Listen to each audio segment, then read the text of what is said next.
necesito salvarme de los rincones oscuros de Internet antes de que sea demasiado tarde. El tiempo se está agotando. Me encontré con la venta hace solo unas horas. Déjame explicarte cómo terminé en este embrollo. Fue algo estúpido, realmente. Solo quería impresionar a mis amigos. Todos estábamos tomando una clase de informática en la escuela. Nos retamos a encontrar los sitios web más extraños y sorprendentes. Todo comenzó mostrando páginas de las partes ocultas de Internet, donde se podían adquirir cosas ilegales, cosas de las que ni siquiera habíamos oído hablar antes. Pero eso pronto se volvió aburrido. Entonces, mis amigos empezaron a descubrir cosas aún más terroríficas para enseñarnos, tratando de demostrar quién era el mejor encontrando estas cosas. Traían fotos, cada una más espeluznante que la anterior, imágenes de personas sufriendo, de gente en dolor, y cosas que ni siquiera puedes imaginar, personas muertas. Luego un amigo nos mostró un sitio verdaderamente oscuro, llamémoslo el sitio X. En lugar de asustarnos o decir que debíamos detenernos, todos pensaron que era impresionante. Alabaron su audacia. Me sentí mal.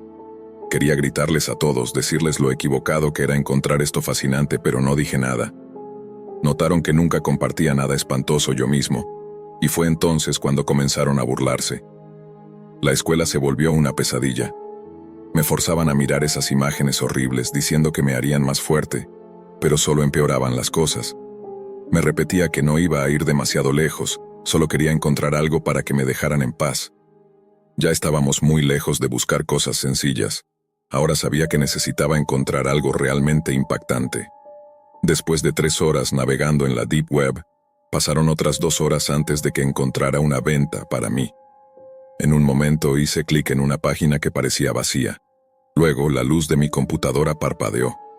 Cerré la página web pensando que tal vez había dejado la aplicación de mi cámara abierta por accidente, pero ni siquiera estaba activa. No le di importancia en ese momento. Estaba realmente cansada y tenía clases al día siguiente. Aburrida y somnolienta, apagué la computadora y me fui a la cama. Los días siguientes fueron bastante normales, hasta el último día de la semana. Cuando llegué a la escuela vi a todos reunidos alrededor de un escritorio, susurrando en voz baja. Algunas de las chicas estaban llorando, y todos parecían asustados y preocupados. No quería saber qué les había asustado tanto. Nadie se dio cuenta de mi presencia hasta que la maestra empezó la clase. Durante toda la lección sentí sus miradas sobre mí, probablemente planeando una nueva forma de molestarme. Intenté salir rápido al terminar la clase, pero uno de ellos me agarró del hombro y me detuvo. «Necesitamos hablar», dijo con una voz temblorosa y las manos frías y húmedas sobre mi camisa. Me arrastró al fondo del aula, donde los demás estaban igual de aterrados. Comenzó a repartir papeles. Cuando llegó mi turno intenté rechazarlo, no queriendo ver lo que fuera. «No necesitas verlo», insistió, y algo en su tono me dijo que esto no era otra de sus bromas crueles. A regañadientes miré el papel. Mostraba la foto de una chica con una descripción y un precio. Al principio no lo entendí. Luego me di cuenta. Era yo en la foto, siendo vendida en línea. La descripción hablaba de mí como si fuera un simple objeto. Mencionaba cómo me veía y que parecía mi primera vez allí. El precio inicial era de $18,000, con notas que decían que el precio podría cambiar después de más fotos y una inspección. Estaba en estado de shock. No uso redes sociales y las únicas fotos mías eran de eventos grupales. ¿Cómo consiguieron esta imagen? Entonces recordé la luz junto a la cámara de mi computadora. El miedo me golpeó con fuerza. Entré en pánico. Mi corazón se aceleró y me sentí enferma. Frenéticamente busqué alguna información personal en el papel. Afortunadamente, no aparecían ni mi nombre completo ni mi dirección. Pero entonces comprendí que quienquiera que hubiera subido esto probablemente tuviera esa información también. Me desmayé y desperté en la oficina de la enfermera. Mi mamá vino a buscarme diciendo que parecía tener fiebre. Una vez en casa, me encerré en mi habitación y no he tocado mi computadora desde entonces. Cubrí la cámara de mi teléfono con cinta, aunque sé que eso podría no servir de nada ahora. Cada sonido me hace pensar que alguien viene a buscarme. La única pequeña satisfacción que tengo es pensar que aquellos que me empujaron a esto podrían acabar en la misma situación. O peor. Quiero dejar algo claro antes de comenzar. No estoy buscando ningún tipo de reconocimiento o atención al compartir esto. Si decides creerme o no, eso depende completamente de ti. Mi único propósito aquí es relatar una experiencia que viví en el año 2016, cuando me adentré en la Deep Web. Lo recuerdo como si hubiera sucedido ayer. Estaba en plena maratón de historias de terror, escuchando a varios narradores relatar experiencias de otras personas en la Deep Web. Llegó un momento en el que no pude controlar mi curiosidad, así que tomé la decisión de aprender cómo acceder a este rincón oscuro del Internet. Para no extender demasiado esta historia, omitiré los detalles menos relevantes, pero logré conectarme y empecé a explorar algunos enlaces que había encontrado. El primer sitio que visité era una página web para adquirir diferentes productos.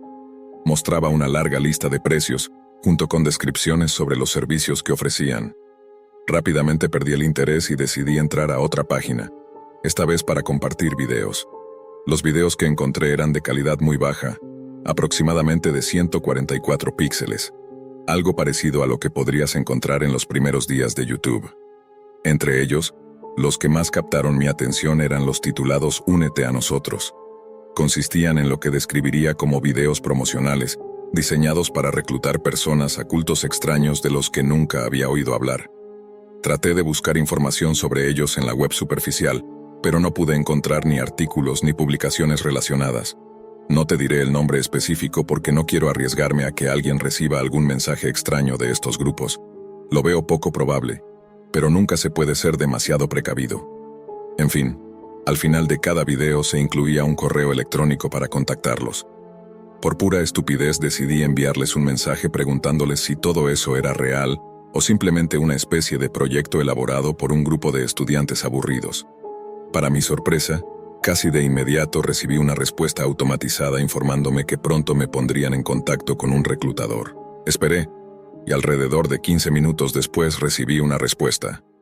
En el correo me explicaban el proceso para unirme, incluyendo la información personal que debía proporcionar para formar parte de su supuesta sociedad.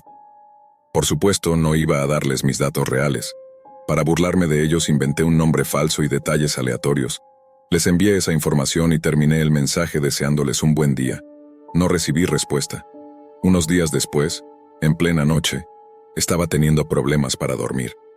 Le eché la culpa a un café expreso bastante fuerte que había tomado durante una cita con mi novia. Para dar contexto, eran cerca de las 2 o 3 de la madrugada cuando mi teléfono celular empezó a sonar. Ingenuamente había olvidado ponerlo en modo silencio. Sin pensar mucho, respondí sin revisar quién llamaba, utilizando mi habitual tono malhumorado. Del otro lado solo escuché una respiración pesada. «Hola, ¿quién es?», pregunté. Al no obtener respuesta añadí: «Si no vas a decir nada, no vuelvas a llamar». Entonces colgaron. Pensé que debía ser un error de número, pero 5 minutos después me despertó otra llamada. Esta vez ya estaba bastante irritado.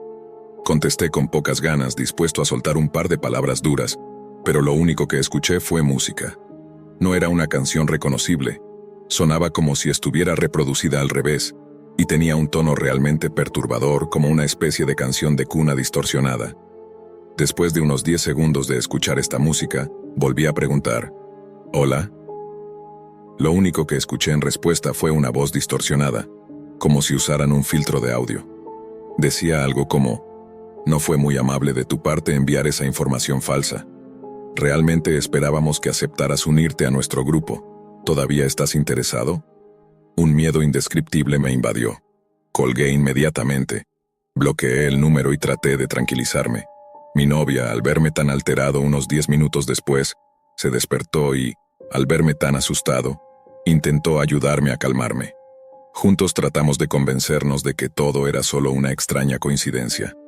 Cuando regresé a mi apartamento, encontré una llamada perdida en mi teléfono fijo. Sí, todavía usaba uno porque venía incluido con mi paquete de servicios.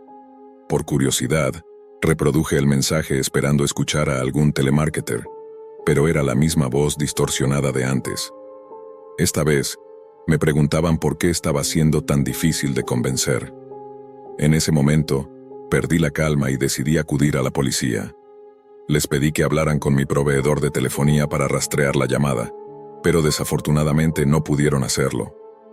Lo más extraño de todo esto es que, casi tan rápido como comenzó, terminó.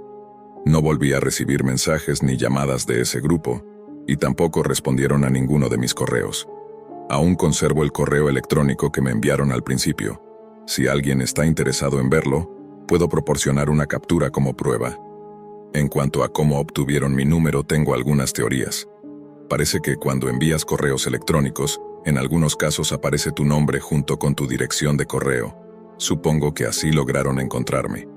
No es tan difícil si consideramos lo accesible que puede ser la información personal en estos días.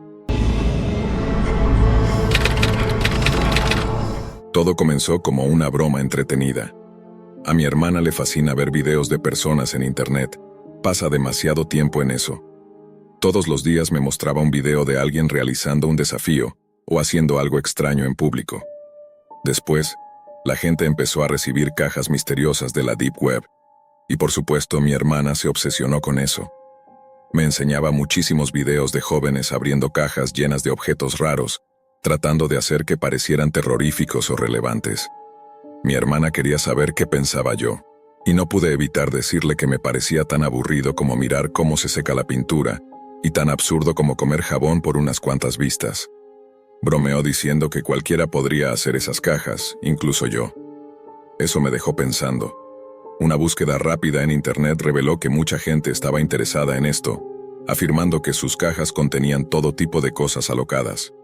Algunos decían que pagaban una cantidad significativa de dinero por ellas. Parecía todo muy falso, pero quizá algunas personas realmente gastaban su dinero en esto, con la esperanza de volverse famosas, y tenía razón al respecto. Hacer las cajas fue muy sencillo.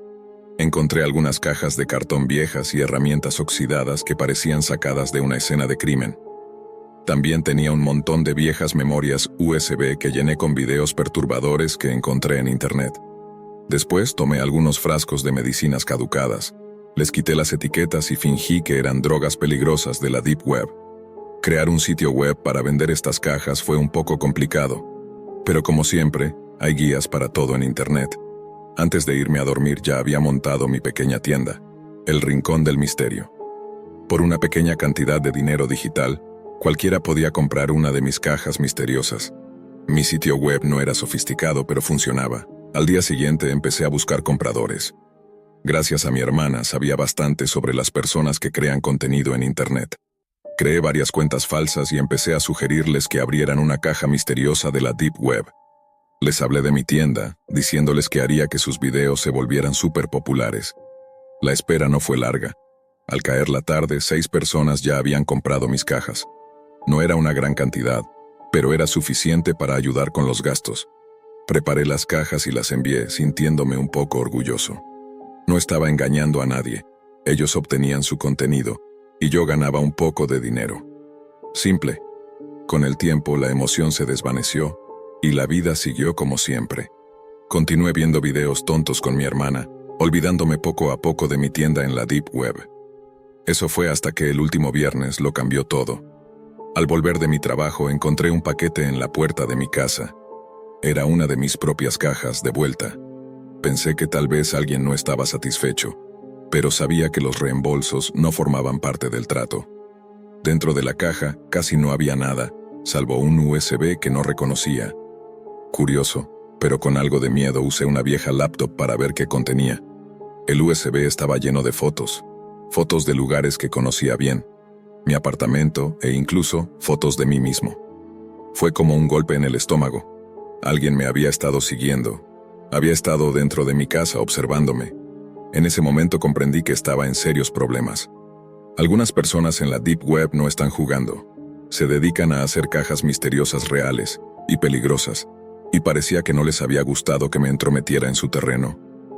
Ahora soy parte de su juego. Bajo su control, mi tienda de misterios ha vuelto, pero ya no es mía. Ahora las cajas son reales, llenas de herramientas para tareas específicas e instrucciones que me incluyen a mí. Y además, un recordatorio. Los suministros son limitados. Así que si tienes curiosidad, búscanos en la Deep Web. Estamos abiertos para negocios, pero no del tipo en el que alguna vez quise involucrarme. No es una transmisión en vivo cualquiera, hola. Espero que estés bien. Por mi parte, las cosas han mejorado, aunque a veces me siento algo paranoico. Durante las últimas semanas, he estado viendo tus videos de relatos de terror y me topé con el tema de la Deep Web. Honestamente, no tenía idea de que fuera algo tan grande. Pensé que mi experiencia inquietante con la Deep Web era algo único, una serie de eventos de estar en el lugar y el momento menos oportunos que me llevaron a buscar ayuda. Más que nada, quiero que esto sea un recordatorio. La mayoría de las historias que escuchas sobre la Deep Web, especialmente de sus rincones más oscuros, son reales. Así que, si alguna vez te da curiosidad por explorarla, realmente no te lo recomendaría, a menos que sepas exactamente en qué te estás metiendo. Quiero que te sientas como si hubieras estado allí conmigo. Me disculpo si esta historia resulta un poco extensa, pero no quiero omitir detalles importantes. Esto ocurrió en el verano del año 2001, creo que fue en julio. Era una noche más fresca de lo habitual y no tenía nada planeado. Así que llamé a un amigo, a quien llamaré Andrés en esta historia. ¿Qué haces? ¿Tienes algún plan?, le pregunté. No, amigo, solo estoy relajándome y jugando videojuegos. ¿Quieres venir? Podemos pedir una pizza, me respondió. Pensé que sería mejor que quedarme dormido escuchando el canto de los grillos. Así que tomé mi auto y conduje durante 20 minutos hasta su departamento. No tenía idea de que esto desencadenaría una serie de eventos realmente aterradores. Pedimos una pizza, jugamos videojuegos y, al cabo de un rato, Andrés sacó el tema de la Deep Web. Oye, ¿quieres ver algunos videos de terror? Conozco unas páginas que probablemente nunca has escuchado mencionar, me dijo.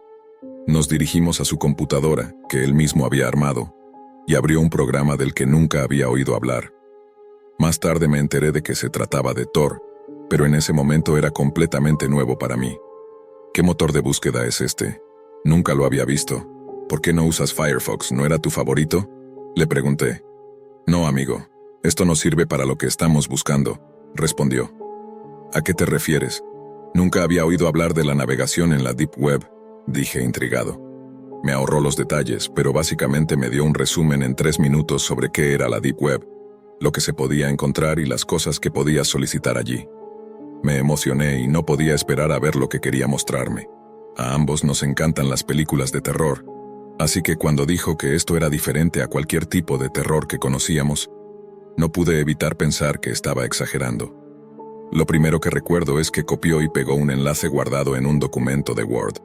Esto nos llevó a un sitio de videos similar a Vimeo, pero mucho más básico.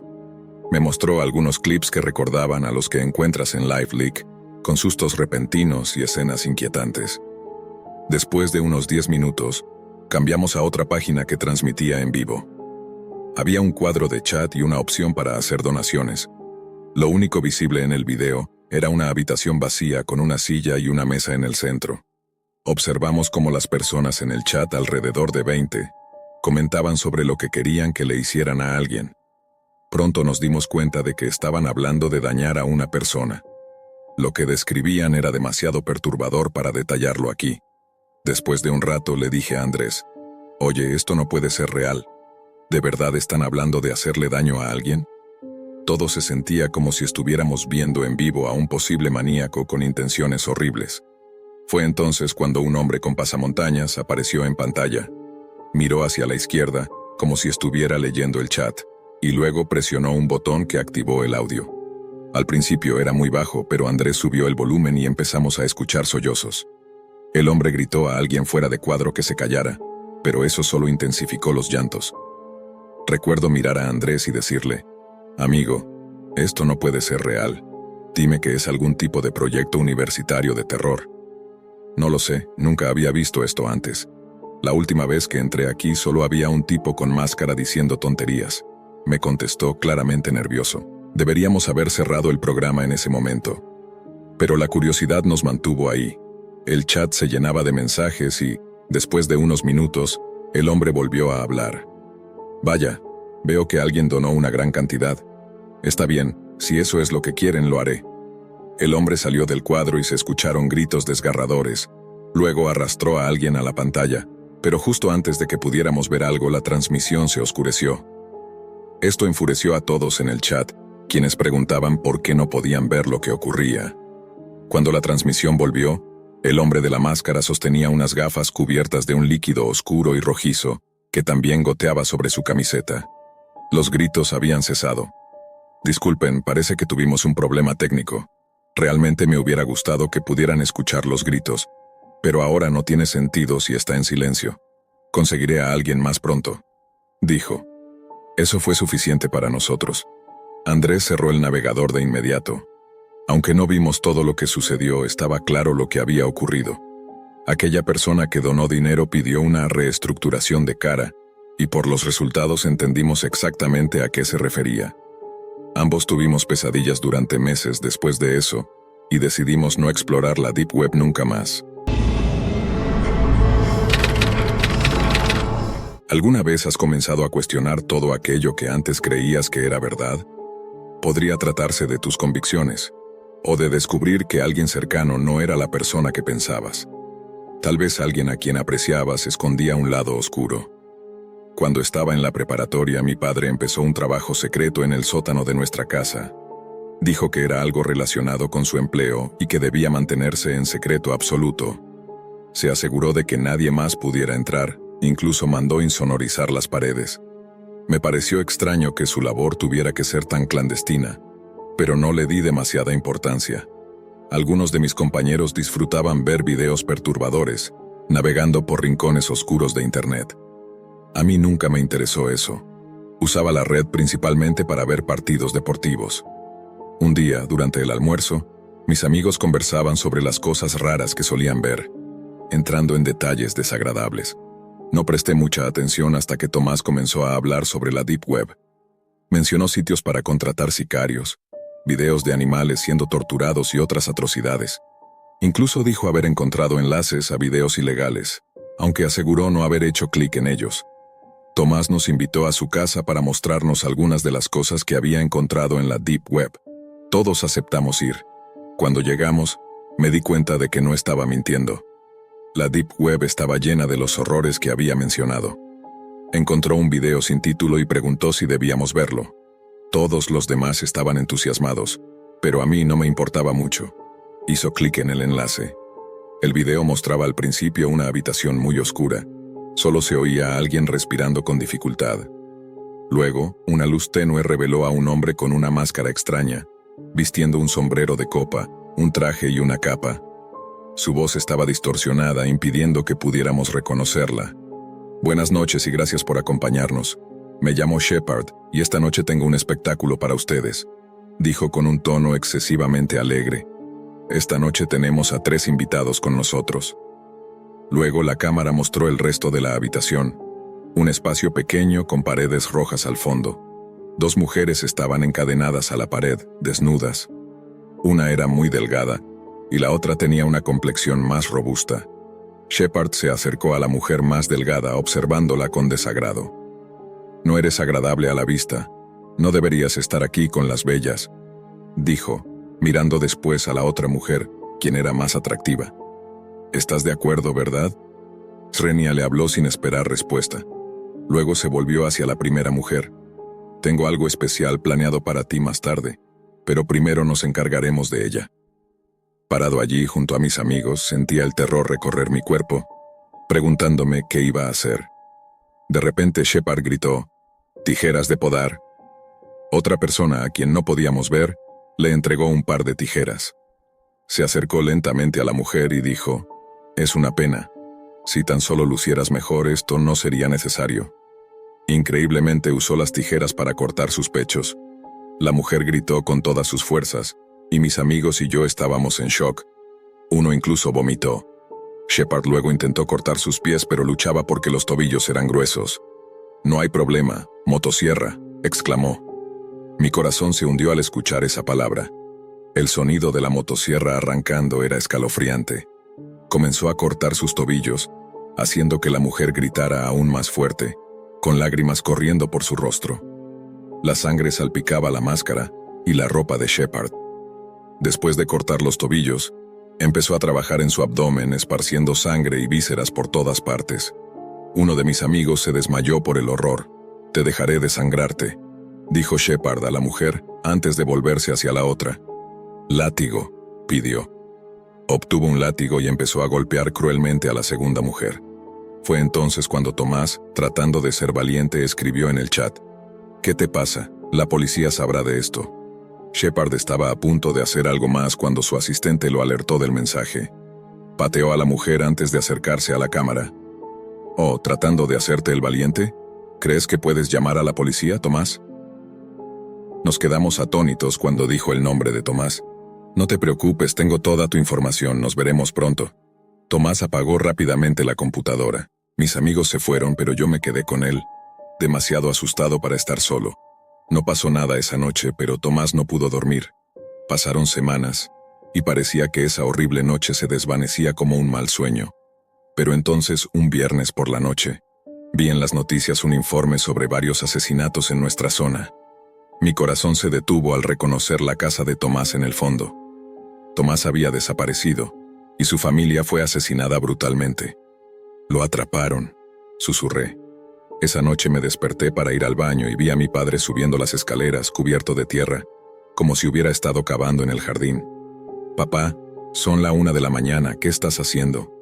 Zrenia, pregunté. Él respondió que estaba arreglando algo afuera. ¿A esta hora? Zrenia, su respuesta fue como si yo fuera tonto por preguntar. Volví a la cama sin pensarlo mucho.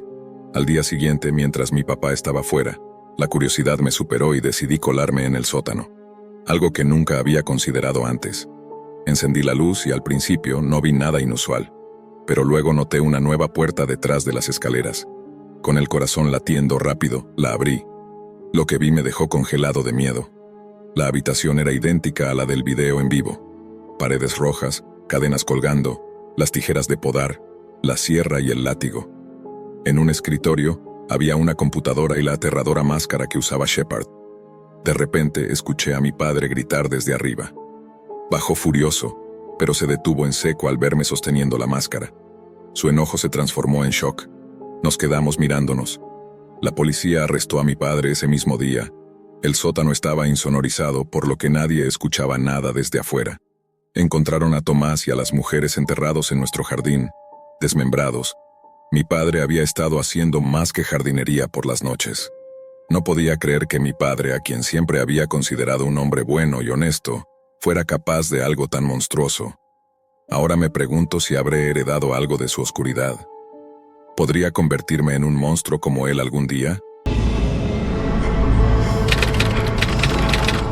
Debido al creciente interés por el Internet profundo, un día del año 2015 decidí aventurarme a explorarlo.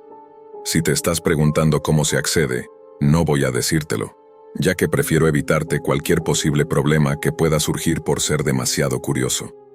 Para aclarar algo desde el inicio, mi intención no era buscar nada que me metiera en problemas. Solo quería ver si podía toparme con algún documento clasificado, algo como si fuera un espía, o incluso un ninja en una película estilo James Bond. Estuve navegando durante aproximadamente 30 minutos y me encontré con los típicos sitios web, incluidos algunos que decían ofrecer servicios de sicarios. Aunque parecían reales, preferí no involucrarme. Fue entonces cuando descubrí una página que funcionaba bajo un modelo de pago por evento. Podías ver videos utilizando una moneda digital o desbloquearlos gratuitamente completando encuestas. No tenía nada mejor que hacer, así que decidí probar suerte y darle clic a uno de ellos. Por supuesto, no puse información personal real, así que empecé a inventar datos. Sin embargo, cada vez que enviaba la información, el sitio seguía diciéndome que la dirección ingresada no existía. Qué curioso, ¿no? Nunca pensé que las encuestas fueran tan exigentes. Finalmente, se me ocurrió usar la dirección de mi antigua casa, sin considerar lo arriesgado que esto podría ser. Para dar algo de contexto, una familia amiga compró nuestra vieja casa después de que la vendimos hacía unos 2 años. La encuesta en sí fue bastante simple, como las que encuentras en el Internet común. Tras unos 3 minutos logré desbloquear un video titulado Casa de Gritos. Para mi decepción resultó ser muy absurdo. Aunque los gritos daban un toque inquietante, eso era todo. El video mostraba a alguien caminando dentro de una casa abandonada mientras se escuchaban gritos. Pensé que podría aparecer algo repentino, o que el camarógrafo se toparía con algo o alguien siniestro, pero nada de eso ocurrió. Un mes después, mientras conversaba con la hija de la familia amiga que compró nuestra vieja casa, surgió un tema extraño. Nos pusimos al día, y pronto, ella mencionó algunos eventos inquietantes que habían estado ocurriendo allí. Me contó que habían notado una furgoneta que pasaba lentamente por la calle con las ventanas completamente oscurecidas y sin ningún tipo de identificación. Una noche, mientras regresaban a casa tras cenar fuera, vieron a una figura alta dejar una caja frente a la puerta antes de subir apresuradamente a la misma furgoneta, que estaba estacionada cerca. Preocupados, llamaron a la policía, considerando que la actividad y la caja eran sospechosas.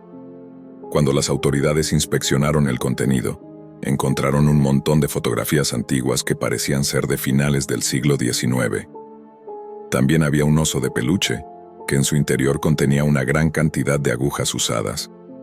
Lo más desconcertante fue que, después de ese incidente, la presencia de la furgoneta cesó por completo.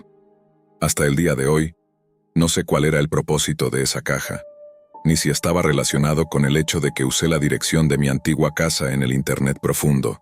Algo me dice que podría haber una conexión, ya que ninguna otra persona en el vecindario reportó algo similar. Como actualización reciente, mi amiga me llamó hace unas semanas. Me contó que, gracias a las cámaras de seguridad que instalaron tras los eventos anteriores, lograron capturar al individuo responsable. Resultó que esta persona estaba vinculada a la entrega de paquetes misteriosos en varias casas y utilizaba el Internet profundo para obtener información personal de las víctimas. Trabajo para una gran organización que se dedica a cerrar sitios web peligrosos en Internet. No puedo mencionar el nombre de la empresa aquí, pero llevo haciendo este trabajo durante bastante tiempo. Hace varios años, me enteré de un conjunto de lugares espeluznantes en línea, conocidos como las 5 salas rojas auténticas en la Deep Web. No intentes buscarlas, porque no puedes encontrarlas fácilmente. Una sala roja auténtica no se encuentra simplemente con una búsqueda. Si lo intentas, solo acabarás infectando tu computadora con un virus peligroso. Mucha gente dice que son simples engaños, pero puedo asegurarte que algunas son reales. Es extremadamente difícil para alguien que no está familiarizado con las 5 salas rojas auténticas acceder a ellas. Básicamente necesitas conocer a alguien involucrado. No puedes simplemente topar con ellas por accidente. Debes tener conexiones con la persona adecuada o ser muy afortunado para obtener un código secreto de acceso. Tienes que ser considerado fiable. En mi caso, logré ganarme la confianza de alguien que administraba una de estas salas. Las salas rojas auténticas funcionan como una serie de 5 puertas. Si entras en la primera sala roja, pagas con bitcoins para demostrar que vas en serio. Entonces podrías tener la oportunidad de avanzar a la siguiente sala, y así sucesivamente. ¿Qué hay dentro de estos espeluznantes espectáculos en vivo? Te lo contaré. Esto es lo que pasó en la primera sala roja auténtica. Hice clic para entrar, apareció una caja negra solicitando mi código. Lo ingresé. Eran 4 dígitos, un guión y mi nombre de usuario. Eso me permitió acceder al sitio. Permiso concedido, decía. Parecía demasiado sencillo. La primera página mostraba muchos recuadros de video negros con nombres. Algunos estaban etiquetados como «Mírame asustar a Carla» o «Verónica se aterra». Primero elegí «Mírame asustar a Carla». Un hombre, usando lo que parecía una cámara de teléfono, estaba grabando desde dentro de una casa, apuntando a la puerta principal. Estaba escondido detrás de otra puerta, y pude ver el salón con un bonito sofá de cuero y estanterías. Susurraba en un idioma que no entendía, y nunca mostró su rostro. De repente, el pomo de la puerta comenzó a girar y escuché unas llaves.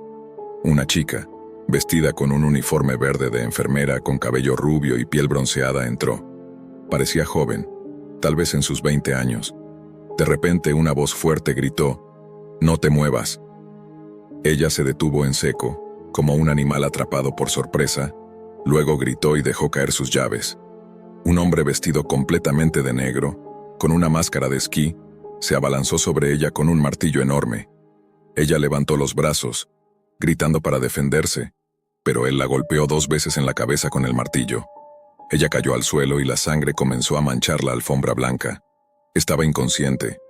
El hombre luego le hizo un gesto al tipo escondido detrás de la puerta y dijo algo que sonaba como no. Ambas cámaras se apagaron. Si esto era real, era lo más aterrador que había visto. No parecía falso. No tenía idea de lo que iba a pasar después. Solo podía adivinar. Realmente no quería ver otro video. pero de todos modos hice clic en el siguiente. El título era Verónica se aterra. Fue aún más horrible. Esta vez la cámara mostraba un parque. Una mujer con cabello castaño y un atuendo de jogging azul estaba corriendo. El hombre que hablaba en un idioma extraño estaba en lo que parecía su coche, con el parabrisas delantero agrietado. Llevaba guantes negros, pero no mostraba su rostro. Se reía y hablaba mientras la mujer seguía corriendo. Quería tanto advertirle que se fuera del parque, que escapara, pero sabía que era imposible. Ella no podía oírme. De repente, la cámara se apagó. Pensé que el video había terminado, pero me equivoqué. Completamente. El video volvió, esta vez con lo que parecía visión nocturna. Todo en tonos verdes y borrosos. Pude ver muchos pinos, y luego noté lo que enfocaba la cámara. Una chica estaba dentro de lo que parecía el maletero de un coche, tratando de gritar. Sus manos y pies estaban atados y tenía algo en la boca para impedirle gritar. Parecía ser la misma mujer de antes, con el atuendo de jogging azul, ahora sin zapatos. Todo lo que podía ver eran los guantes negros y parte de un brazo, que parecía peludo. Parecía ser el mismo hombre del video anterior, vestido de negro, tocando suavemente su cabello, mientras el hombre que sostenía la cámara le hablaba en inglés, diciéndole que se calmara. Ella estaba llorando. Luego empezó a sacarla del maletero. ¡Bang! Su cabeza golpeó la tapa del maletero por accidente. Sentí un momento de alivio pensando que todo era una broma y que estaría bien, pero luego me sentí enfermo del estómago. No podía creer lo que estaban a punto de hacer. El hombre con la máscara de esquí la colocó en el suelo, y ella dejó de llorar y empezó a gritar. La cámara enfocó su rostro, y luego todo se oscureció. La pobre chica había perdido toda esperanza. Sentí ganas de llorar y tuve que contener las lágrimas. Comenzaron a atarle las muñecas a la parte trasera del coche. El camarógrafo seguía grabando todo. El otro hombre encendió el coche, el motor rugía. Iban a arrastrarla. Y así terminó el video. No estoy seguro de qué cruzó por mi mente ese día, tras una larga noche de fiesta con compañeros. Llegué a mi hogar tambaleándome. 50. La descripción sugería que podría contener cosas increíbles como una tableta iPad nueva. Solo esa posibilidad me emocionó lo suficiente como para transferir $50 en Bitcoin a un completo desconocido en Internet. Recuerdo vagamente haber enviado un mensaje al vendedor en un estado confuso, obsesionado con la idea de conseguir esa tableta. En un acto impulsivo, incluso mandé $50 adicionales para asegurarme de recibirla. A la mañana siguiente, me desperté con un dolor de cabeza terrible. No fue hasta después del desayuno y una ducha cuando, al sentarme frente a mi ordenador portátil, los recuerdos comenzaron a aflorar. Sentí un vacío en el estómago. Había malgastado un dinero que no podía permitirme perder en semejante estupidez. Cuando intenté cancelar mi pedido, el sitio web simplemente no respondía. Refrescar la página no servía de nada. El anuncio había desaparecido. No era alguien que soliera caer en estafas, pero parecía que mi yo en estado de embriaguez era mucho menos cuidadoso. Al revisar mi saldo de Bitcoin, mis peores temores se confirmaron. Estaba casi en bancarrota. Lo que pensaba que eran alrededor de 50 había disminuido, quizás debido a ese reciente y absurdo gasto. Desanimado, juré no volver a cometer un error semejante. Pasaron varias semanas y empujé el incidente al fondo de mi mente. Sin embargo, hoy ese recuerdo regresó de golpe. En la mesa de la cocina había un gran paquete marrón con mi nombre. Mi padre debió haberlo recogido del repartidor.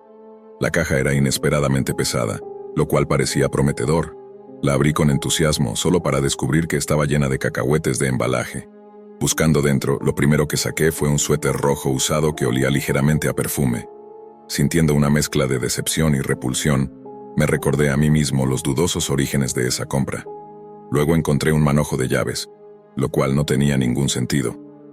Parecía que el remitente simplemente había arrojado lo que tenía a mano. Sintiendo que me habían estafado, volví a buscar dentro de la caja y encontré una pequeña bolsa con una nota. Antes de siquiera leerla, la emoción volvió a burbujear en mi interior.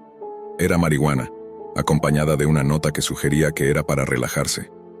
A pesar de no haber comprado drogas en la web antes, reconocí el fuerte y característico olor. Calculé que valdría alrededor de $7. La escondí rápidamente para que mi madre no la descubriera. Mi curiosidad crecía.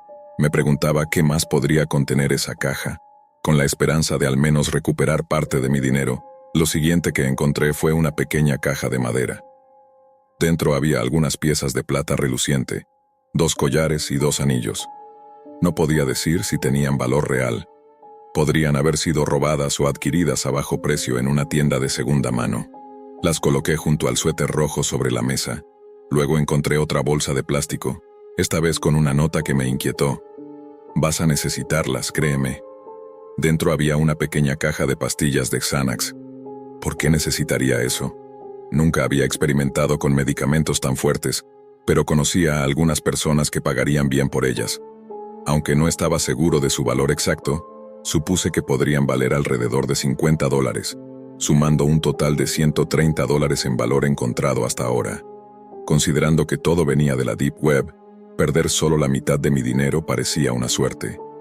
Seguí buscando en la caja, parecía vacía, pero al levantarla todavía se sentía pesada. Al llegar al fondo, mis dedos tocaron algo largo y plano. Cuando lo saqué, no podía creer lo que veía. Una tableta iPad. Estaba algo rayada, pero claramente no era un modelo viejo. Probablemente era un iPad Air. Eso sí que fue un descubrimiento. Justo en ese momento, apareció mi madre preguntando por un paquete. El pánico me golpeó al recordar la marihuana en mi bolsillo trasero. Sus ojos se posaron en el suéter rojo y alegremente lo reclamó como suyo, también tomando las llaves sin pensarlo. Mi corazón latía a 1000 por hora, temiendo que hubiera captado el olor a marihuana. ¿Qué es eso?, preguntó notando la caja de joyas de plata. Traté de restarle importancia, pero no estaba realmente escuchando. Cuando preguntó por qué su caja de joyas estaba en la cocina, me quedé sin palabras.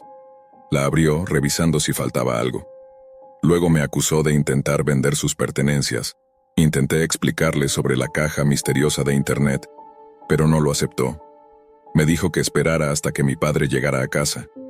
Derrotado, llevé el iPad a mi habitación. Aún tenía batería, lo cual fue una sorpresa. Había algunas aplicaciones inusuales en él, pero nada llamó especialmente mi atención. La aplicación de correo electrónico estaba vacía, lo que me preocupó, pensando que tal vez había sido robado. Sentí un escalofrío al darme cuenta de que debía borrar cualquier información personal del dispositivo. Sin embargo, la curiosidad me pudo, y decidí revisar la aplicación de fotos primero. Había alrededor de una docena de fotos. Las primeras eran solo imágenes oscuras de una calle y la fachada de una casa con la luz encendida, lo que dificultaba ver claramente debido al brillo. Pero, a medida que seguía deslizando, las fotos empezaron a parecer más y más familiares. Una de ellas mostraba el costado de una casa con revestimiento de madera blanca, inquietantemente similar a la nuestra. Luego apareció una imagen de una puerta trasera, seguida por una toma de una cocina. Mi corazón dio un vuelco. Se veía exactamente como nuestra cocina. La siguiente foto era de nuestra sala de estar, aunque estaba demasiado brillante como para distinguir las caras de las personas sentadas allí. Algo en ella se sentía demasiado familiar. Las siguientes fotos confirmaron mis peores temores. Eran de nuestra casa. Incluso había una imagen de nuestro retrato familiar colgado en la pared. Sentí un escalofrío y no quería seguir viendo, pero no pude detenerme. Las fotos siguientes eran aún más perturbadoras. Mi madre durmiendo en su cama, con las cobijas siendo retiradas. Una mano enguantada en negro buscaba en un armario, sacando el suéter rojo. Las fotos continuaban mostrando a mi padre entrando en la habitación, ambos padres dormidos en la cama. Y luego, la foto más aterradora de todas, yo, durmiendo en mi cama. Solté el iPad, horrorizado, y golpeó el borde de mi escritorio, rompiéndose en una explosión de colores rotos. ¿Cómo podría explicar esto a mis padres? ¿Me creerían siquiera? Recordé la bolsa de pastillas y la nota que venía con ellas. Vas a necesitarlas, créeme. La fecha en la parte posterior era para mañana. ¿Qué significaba eso? Sabía que debía hacer algo para proteger a mi familia. El miedo era abrumador. Tenía que advertirles, pero ¿me escucharían? Si algo me pasara, esperaba que alguien encontrara este mensaje y pidiera ayuda. La idea de lo que podría suceder mañana era demasiado aterradora para comprender. Cuando cumplí 18 años, me consideraba un entusiasta de la informática. La tecnología siempre había sido mi refugio, una forma de evadirme de la rutina diaria en una pequeña localidad de Estados Unidos.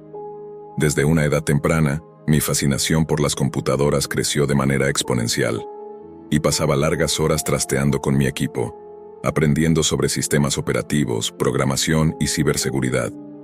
Mi habitación se había convertido en un santuario lleno de dispositivos, cables y libros sobre desarrollo informático. No era inusual encontrarme navegando por la Deep Web, explorando sus rincones más oscuros y misteriosos. Siempre había algo que me atraía de ese mundo digital subterráneo.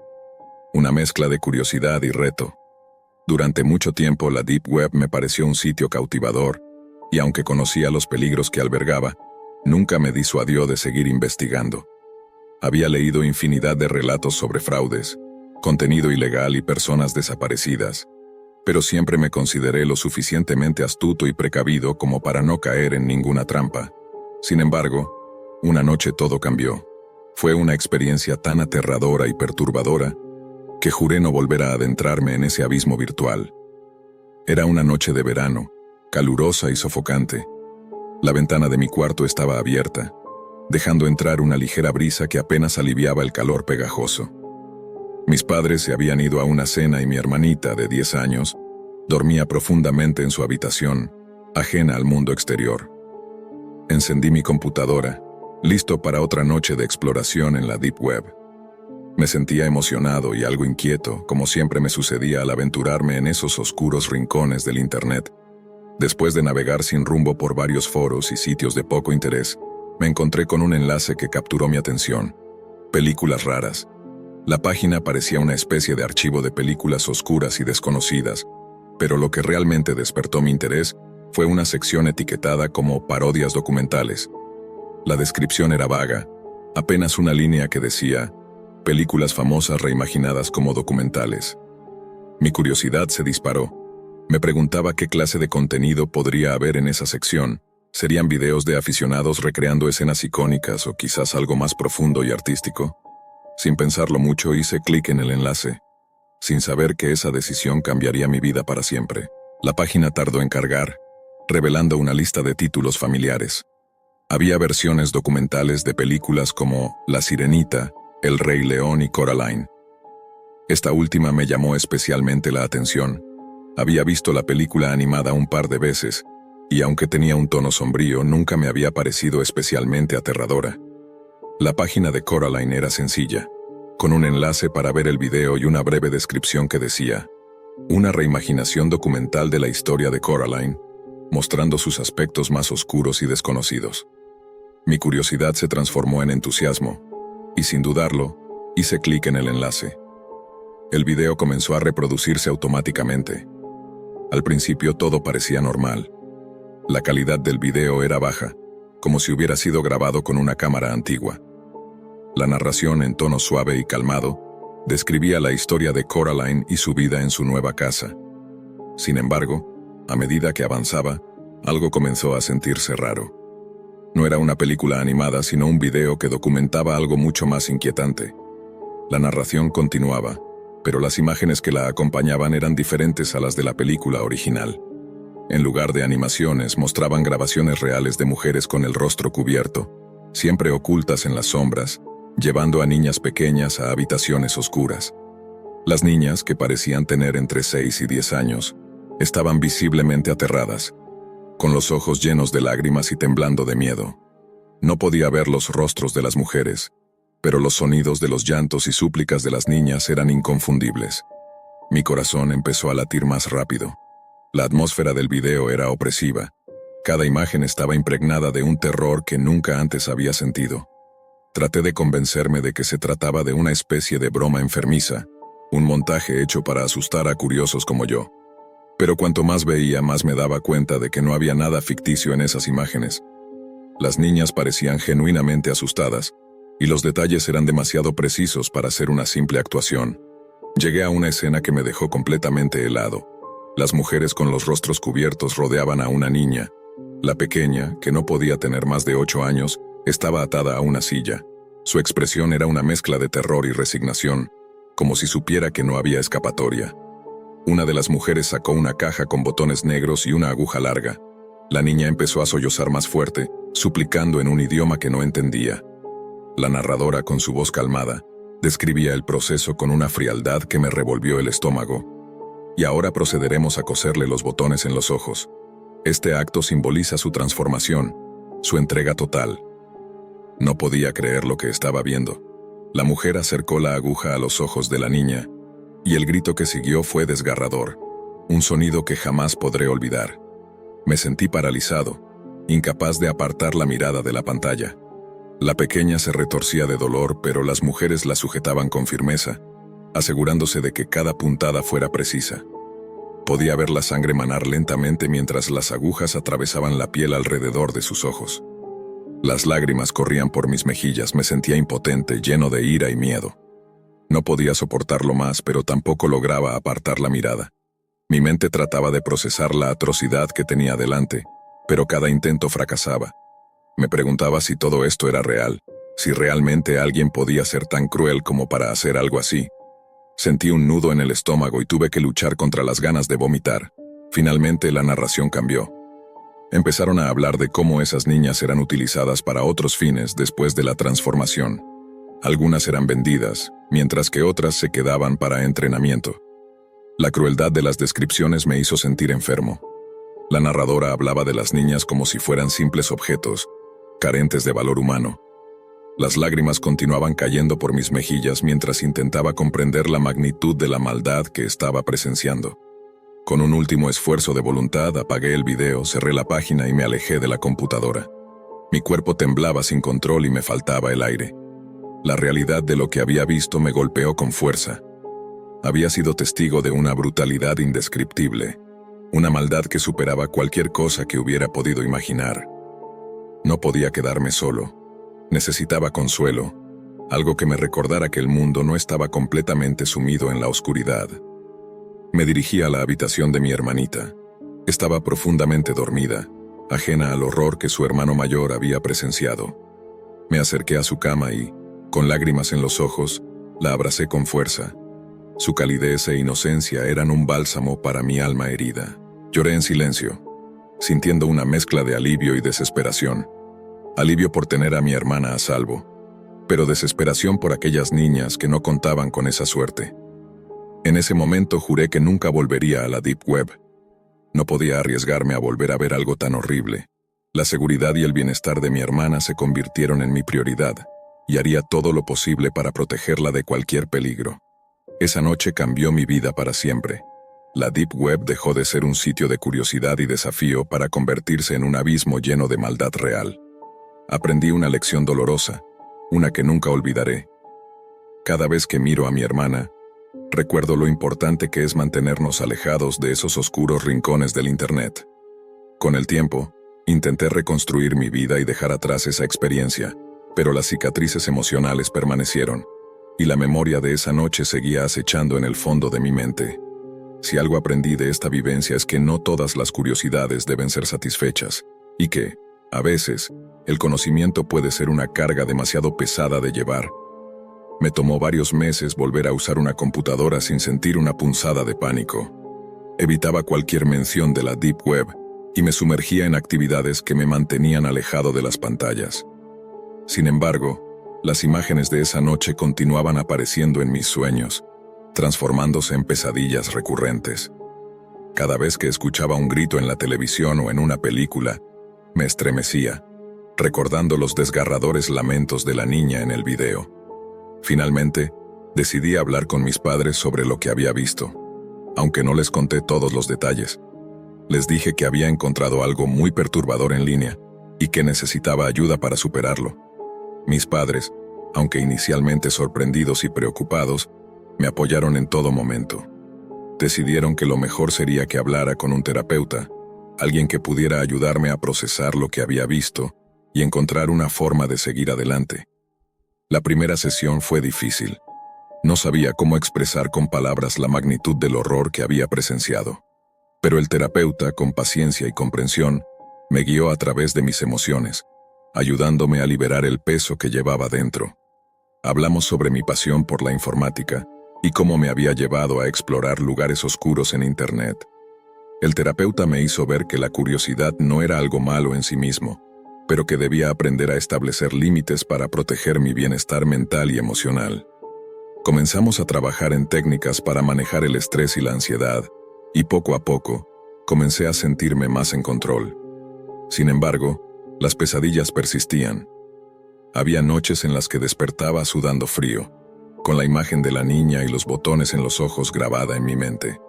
Pero cada vez que eso sucedía, recordaba la calidez del abrazo de mi hermana y me decía a mí mismo que debía ser fuerte por ella. Fue una lucha constante, pero con el apoyo de mi familia y la ayuda de mi terapeuta, comencé a reconstruir mi vida. Decidí que debía canalizar mi pasión por la informática de una manera más constructiva. Me inscribí en un curso de ciberseguridad en la universidad local, con la esperanza de aprender cómo proteger a otros de los peligros de Internet. Quería utilizar mis habilidades para hacer el bien, para evitar que otras personas se encontraran con el tipo de contenido que había traumatizado mi vida. Durante mis estudios, conocí a otras personas apasionadas por la ciberseguridad que compartían mi deseo de proteger a los demás en línea. Formamos un grupo de estudio y empezamos a trabajar en proyectos juntos, desarrollando programas y herramientas que pudieran ayudar a detectar y bloquear sitios peligrosos. El trabajo me daba una sensación de propósito y me ayudaba a encontrar un camino hacia la sanación.